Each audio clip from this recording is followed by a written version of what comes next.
A'udzu billahi minasyaitonir rajim. Bismillahirrahmanirrahim. Assalamualaikum warahmatullahi wabarakatuh. Innal hamdalillahi nahmaduhu wa nasta'inuhu wa nastaghfiruh wa na'udzu billahi min shururi anfusina wa sayyiati a'malina. Man yahdihillahu fala mudilla lahu wa man yudlil fala hadiyalah. Ashhadu an la ilaha illallah wa ashhadu anna Muhammadar Rasulullah. Allahumma salli ala sayyidina Muhammad wa ala ali sayyidina Muhammad. Subhanaka la ilma lana illa ma 'allamtana innaka antal alimul hakim. Rabbi shrah li sadri wa yassir li amri wahlul 'uqdatam min lisani yafqahu qawli amma ba'd. Bersyukur kita kepada Allah atas segala limpahan rahmat, nikmat serta karunia-Nya sehingga kita bisa menjalankan aktivitas kita sebagaimana kita sebagai khalifah di muka bumi ini. Dengan banyaknya nikmat yang sudah kita terima, sepantasnya kita berterima kasih kepada Allah setidaknya dengan ucapan alhamdulillahi rabbil alamin. Salawat kepada Nabi Muhammad sallallahu alaihi wasallam. Allahumma salli ala sayyidina Muhammad wa ala ali sayyidina Muhammad. Bersalam kepada beliau dengan ucapan assalamu alayka ya Rasulullah. Pemirsa yang budiman, pada awal perjumpaan kita pada pertemuan tentang tahsinul Quran ini, ya, kita dahulukan dengan pembahasan pendahuluan, ya. Pendahuluan bagaimana kita membaca Al-Quran dengan baik.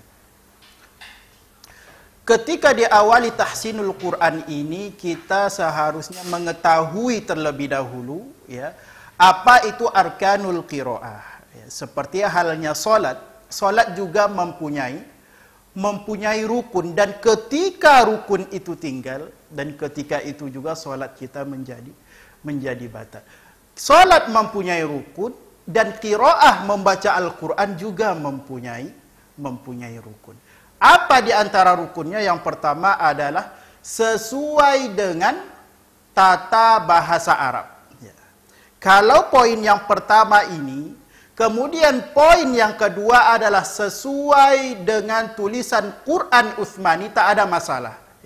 Yang pertama sesuai dengan tatanan bahasa Arab, yang kedua sesuai dengan tulisan Quran Utsmani. Adapun arkanul qiraah yang ketiga itu adalah yaitu ittisalus sanad as-sahih ila Nabi sallallahu alaihi wasallam, yaitu tersambung sanad yang benar sampai kepada Rasulullah sallallahu alaihi wasallam.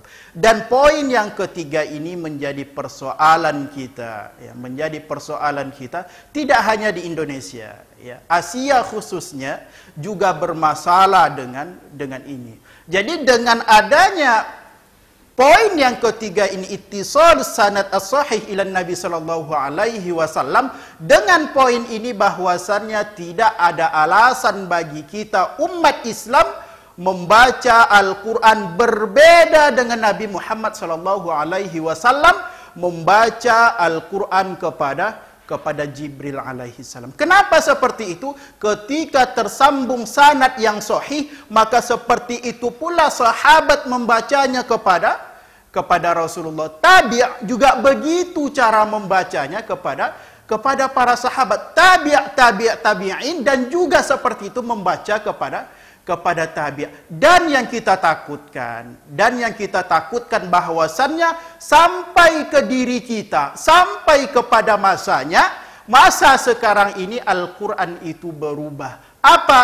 Berubah cara membacanya. Bahwasanya ini sudah melenceng dari arkanul qiraah yang sudah ditetapkan oleh para ulama, yang mereka yang menulis ilmu-ilmu tentang bagaimana cara membaca Al-Quran. Baik pemirsa yang budiman, setelah kita mengetahui bahwasanya ada arkanul qiraah yang harus kita penuhi ketika membaca Al-Quran, kita lanjutkan sekarang pendahuluan tentang tahsinul Quran yang akan kita adakan dalam program tahsinul Quran ini adalah beberapa poin yang perlu kita rubah, ya, beberapa poin yang perlu kita rubah dalam membaca atau tata cara membaca Al-Quran kita. Adapun yang pertama, ya, yang sudah banyak atau sebagian kita yang belum mengetahui, yaitu tentang pentingnya makhorijul huruf dan sifatul huruf. Ya. Kenapa kita harus merubah cara membaca Al-Quran kita yang pertama dengan makhorijul huruf ini? Yaitu karena dengan berubahnya, ya, dengan keluarnya huruf tidak sesuai dengan tempat keluarnya, ini sangat berbahaya, bisa merubah huruf yang keluar. Dalam satu contoh yaitu Alhamdulillahi Rabbil Alamin, yaitu huruf ha, ketika tidak dikeluarkan pada tempatnya, maka bisa berbahaya terganti Alhamdulillahi Rabbil Alamin. Dan ketika ini, ya, merubah huruf merusak tatanan kalimat, kemudian juga akan merubah makna ayat. Ini adalah poin yang pertama yang harus kita perhatikan dalam membaca Al-Quran. Adapun yang kedua, setelah makhorijul huruf, satu bab lagi yang tidak bisa dipisahkan adalah tentang sifatul huruf. Ya. Bagaimana pentingnya makhorijul huruf, begitu juga penting dengan bab sifatul huruf. Dengan sifatul huruf ini juga mempengaruhi, juga bisa merubah makna ayat. Apa contohnya? Ya.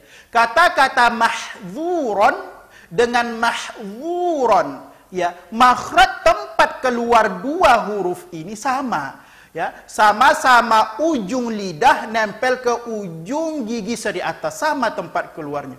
Akan tetapi apa, ya? Tempatnya sama keluar, akan tetapi sifatnya yang berbeda. Ketika tidak diberikan sifatnya, maka akan kemungkinan bisa merubah makna ayat. Itu adalah poin yang pertama yang perlu penekanan yang akan kita rubah dalam program tahsinul Quran kita ini. Itu adalah poin yang pertama. Adapun poin yang kedua yang terfokus yang akan kita sedikit rubah dari cara membaca Al-Quran kita, yaitu tentang itmamul harokah namanya. Dan ini masih asing di telinga kita. Apa contoh dari itmamul harokah? Yaitu kesalahan kita selama ini yang banyak kita jumpai di lapangan adalah ketika membaca dhammah.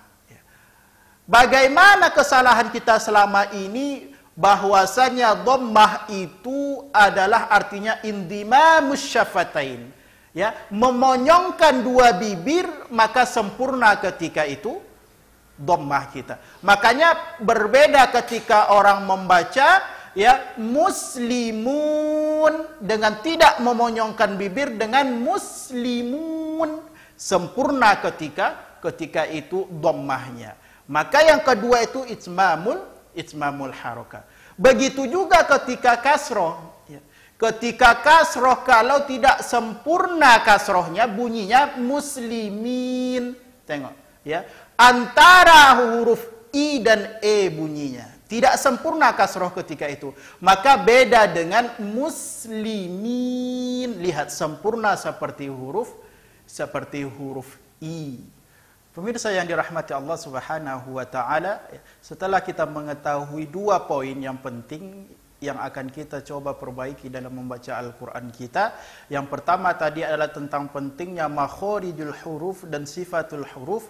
Yang kedua adalah tentang itmamul harokah, yaitu penyempurnaan tentang membaca Al-Quran harokatnya, baik berupa dhammah, baik berupa kasroh. Dhammah yaitu sempurna seperti huruf u, ya. Dan begitu juga kasroh, ya, sempurna seperti huruf i. Jadi ketika membaca muslimun sempurna seperti huruf u. Kapan? Ketika dibantu dengan indimamus syafatain, memonyongkan dua bibir kita.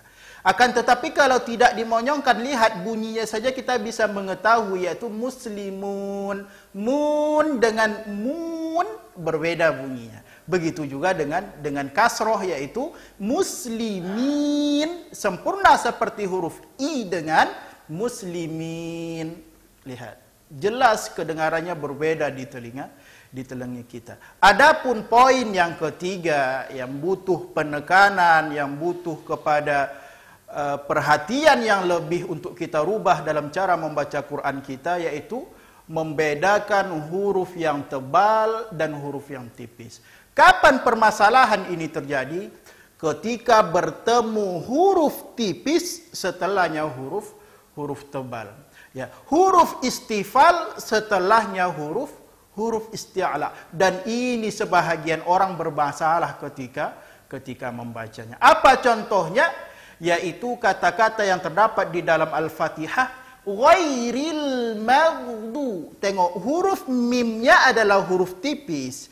Huruf istifal setelahnya terdapat huruf isti'la. Kebanyakan kita bahwasanya menebalkan huruf keduanya.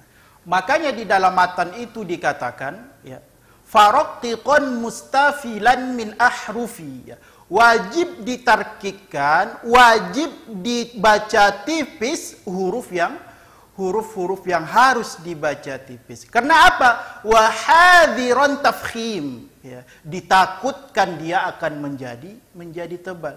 Yaitu contohnya ghairil maghdu, mimnya tipiskan dulu, baru tebalkan ro-nya. Kebanyakan kita masih ada yang membaca ghairil maghdu, ma huruf apa ma? Ya, tidak ada, maka dibedakan antara huruf tebal dan huruf tipis dalam membaca Al-Quran. Masih banyak contoh yang lain dalam kalimat itu juga dalam surah Al-Fatihah, yaitu kata-kata waladdallin.